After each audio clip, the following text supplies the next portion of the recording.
आमच्या हिंदुत्वाच्या ब्रँडची एवढी धास्ती घेतली आहे तर कधी नाही तर दोघं भाऊ आता एकत्र येण्याचा प्रयत्न करतात. कधी आता बातम्या सकाळपासून आमचे पत्रकार मित्र विचारतात, अहो सनितेजी राज ठाकरे उद्धव ठाकरे येणार आहेत का? मला विचारू नका, त्यांच्या बायकांना विचार. कारण का घरात बायकांची भांडणं झालेली आणि म्हणून हे दोन भाऊ वेगळे झालेले. ते काय महाराष्ट्र आणि हिंदुत्वासाठी वेगळे झाले नव्हते. आणि दोघांना एकत्र आणायचं असेल तर ते काय महाराष्ट्रासाठी एकत्र येणार नाही, पण त्याच्या घरातल्या मुलांचं काहीतरी भलं झालं पाहिजे आणि म्हणून ते दोघं एकत्र येत आहेत. आणि मी तो बोलतो एकदा येऊनच जाऊन होऊनच जाऊ नये.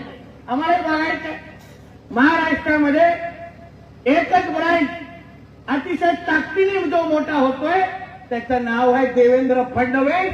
आणि त्या ब्रँडच्यामुळे आज महाराष्ट्र आज जो ताकदीने जो पुढे चाललाय ना त्याचा एकच ब्रँडमुळे